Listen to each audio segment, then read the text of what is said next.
নাটোর সদর উপজেলার গোয়ালদিঘি গ্রামের কৃষক রূপচান মিয়া 50 অর্ধ এই কৃষকের জীবনের বেশিরভাগ সময় কেটেছে ফসল উৎপাদনের কাজে। বাপ দাদার দেখানো পদ্ধতিতে কৃষি জমিতে ফসল ফলিয়ে এলো গেল কয়েক বছরে বিরূপ আবহাওয়ায় খাপ খাইয়ে ফসল উৎপাদনে সমস্যায় পড়তে হচ্ছে তার। খুব কষ্ট হচ্ছে, ফসলটা আগের মতন তো এখন করাও যাচ্ছে না, সেচের অভাবে ফসল করা যাচ্ছে না। যে পাট টাট বোনা হচ্ছে, পানি নাই, বিষ নাই, ওই জন্য মানে যে পাটও ভালো হচ্ছে না। হ্যাঁ, দাবার হায়া থাকিচ্ছে, পাট বাড়ছে কম, ফলনও কম হবে। কৃষক রূপচানেরা বিগত দিনে যেভাবে ফসল উৎপাদন করেছেন, এই 2024 সালে এসে তাদেরকে নতুনভাবে ভাবতে হচ্ছে ফসল উৎপাদনে।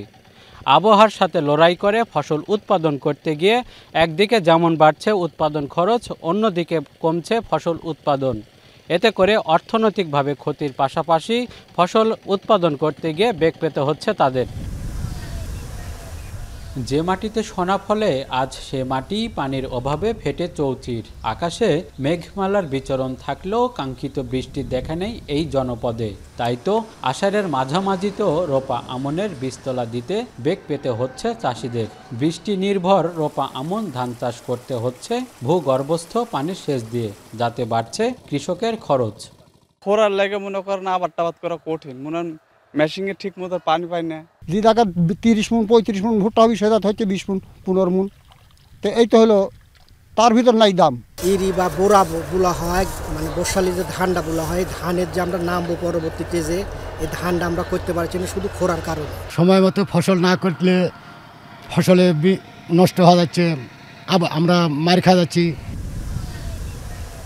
কৃষি বিভাগের তথ্য বলছে, যে কোনো ফসল উৎপাদনের জন্য আদর্শ তাপমাত্রা হতে হবে অন্তত 30 ডিগ্রি। কিন্তু গত কয়েক বছর তাপমাত্রার পারদ উঠানামা করেছে 35 থেকে 42 ডিগ্রি পর্যন্ত, যাতে ঘটেছে ফলন বিপর্যয়। 10 বছরের পরিসংখ্যান বিশ্লেষণ করলে দেখা যায় 2013 থেকে 2024 সাল পর্যন্ত গড় বৃষ্টিপাত কমেছে 145 মিলিমিটার।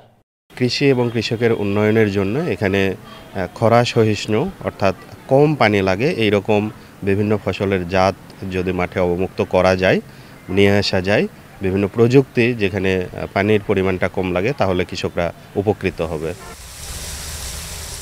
তাপমাত্রা বৃদ্ধি একদিকে যেমন কৃষকদের ফসল উৎপাদনে ভাবাচ্ছে, তেমনি দৈনন্দিন জীবনে এর প্রভাব ফেলেছে। আবহাওয়ার সাথে তাল মিলিয়ে ফসল উৎপাদনে যেমন বাড়তি খরচ গুনতে হচ্ছে, তেমনি কাঙ্ক্ষিত ফসল থেকে বঞ্চিত হচ্ছে কৃষক। তাই উত্তরের কৃষি বাঁচাতে গবেষণার পাশাপাশি বদলে যাওয়া পরিবেশের সাথে মানিয়ে নিতে পারে এমন ফসলের জাত উদ্ভাবনের তাগিদ সংশ্লিষ্টদের। মাহবুব হোসেন, এখন, নাটোর। ওয়ালটন ফ্রিজ কিনে অনেকের মতো আপনিও হয়ে যেতে পারেন মিলেনিয়াল। সেরা পণ্যের সেরা অফার।